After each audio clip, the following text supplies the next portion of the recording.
talked to y'all again. It's been a while since I've talked, or have even been on my channel.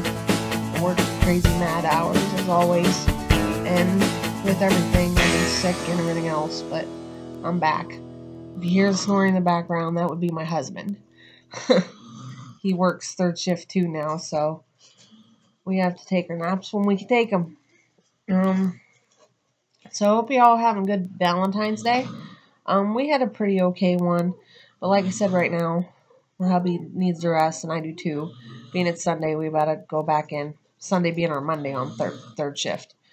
But anyways, figured I'd call it, let you know, give you a little bit of ghostly love story from not the big book of everything, but this one's another book I actually own in my library of supernatural oddities. Woo! But here it is. It's probably backwards. It is backwards. It's called Ghost Stories of Pennsylvania. And this is called, this place is very colonial. It's colonial place down near Bedford. Village, down near Bedford. Anybody ever been to Bedford Village, Old Bedford Village, down near Bedford, Pennsylvania? It's a pretty cool place. You should take your kids there. Very historical. Shows them how the colonials lived. It's a pretty cool place. This place is called the Bonnet Tavern. It serves as a bed and breakfast now and a bar. It's located not too far. It's around the area of Bedford. It was started it's over 250 years old. It's been a business. It's located in Bedford County. It's located 3 miles west of Bedford on Route 30 near Shawnee State Park. And today it operates as a bed and breakfast, fine food and comfortable accommodations. And you know what I mean? And it's near the highway, a scenic stretch of highway through the Allegheny Mountains.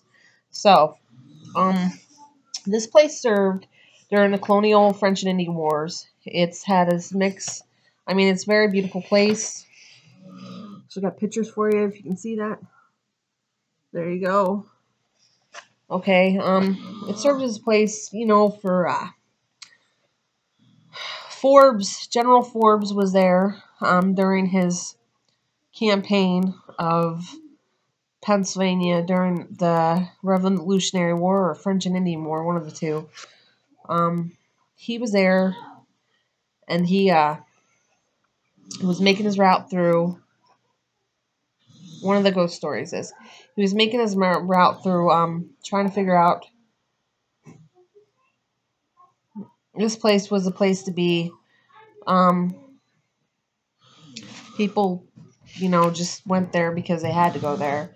The first man that was reportedly died, a lot of people have died in this building. It used to serve as an old courthouse, and for Pennsylvanians on the frontier, old courthouse, second floor building served as old courthouse, and there was actually a lot of hangings within the building itself, and a lot of the victims. There's tons of victims that died in that area, but a lot of the victims from that area are actually built or buried on the site around the site of the building, just to dispose of the bodies. But a lot of documented cases of justice was given for there. And the first man reportedly hung in the John Bonnet Tavern was a victim of military justice. It was during the French and Indian War, 1758. General John Forbes, he was billeted at the tavern, and for a short while before he made his march to the French-held Fort Duquesne on the Ohio River. It'd still be months before the battle won. They won the battle, and Duquesne was renamed Pittsburgh.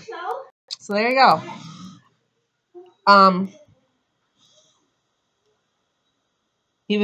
While he's at the tavern, him and his compatriots they were considering their best route to get through the Alleghenies. They're studying maps and receiving intelligence reports in the main room, and it brought the attention of some wily-eyed guy staying in the tavern. He showed a lot of interest in Forbes' activities, and So he was brought before the judge, the general, and he was local. Turned out he's a local teamster. And after they put thumb screws on the dude, um, they found out later he confessed to being a French spy. And he was hanged right there in the tavern. He was left hanging from the beams, from the oak beams of the place. So it was pretty gruesome. That was the first death recorded. And after that, like I said, it there's Lizzie. It served as a courthouse for many years. But then I told you a love story, ghostly love story. Well, here's one for you. The guy that owned this happened. The girl's name was lost to history, but there was a wealthy businessman. He actually owned the tavern, was proprietor of the tavern at the time, and he was a wealthy businessman, and he had big political convictions. Stop. Big political convictions. So he became one of the scouts for George Washington during the Revolutionary War, and he was a married man, which didn't go too well. But he fell in love with a young lady. Like I said, her name was lost to history, and it was a doomed love affair from the beginning. He kept her up in a room at the fort. The tavern, and he would meet her there. They'd do their thing or whatever. But I guess what happened was that between her longing and waiting for him, between his convictions and being a scout for George Washington, and also from him being a married man doing his marital duties or whatever, he hardly had time to see her and stuff. And her heart was taken with him. She really loved this dude, and she would run. Patrons didn't think nothing of seeing this young lady run into the second story window back every time she heard a wagon come, or every time she heard her horses come into the way. She'd run each time back and forth to the left window, top of the stairs, second floors. And then you'd always hear her slowly, as she was depressed because he didn't show up, she'd slowly make her way back to the room and staying there all day. Eventually, her waiting and pining away for her lover, eventually her health began to fail her, and she eventually died at the tavern. And it's just how it was. And I don't know if he knew whatever. There's not much said in the story about him. Probably he didn't care. He had a wife, so whatever.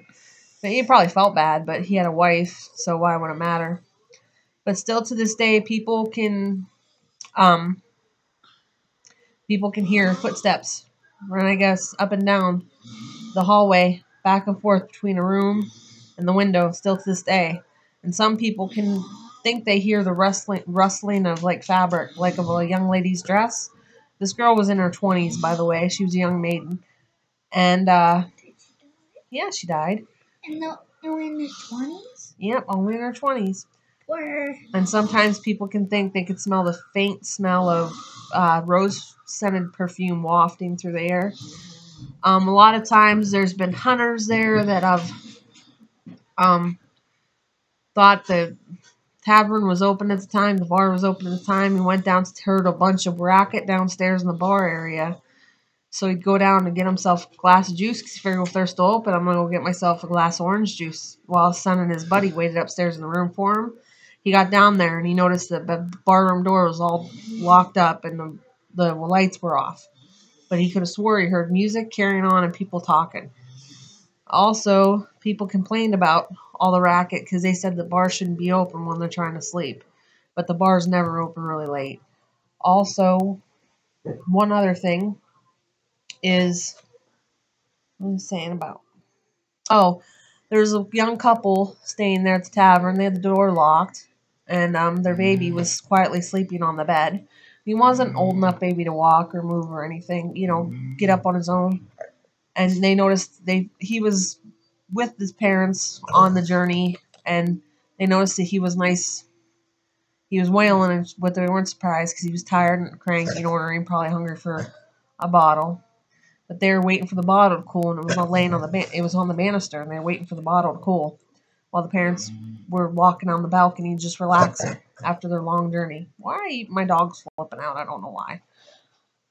So then they heard the baby stop all of a sudden. So they ran to the door. It was locked, and they went in to see the strangest thing happen.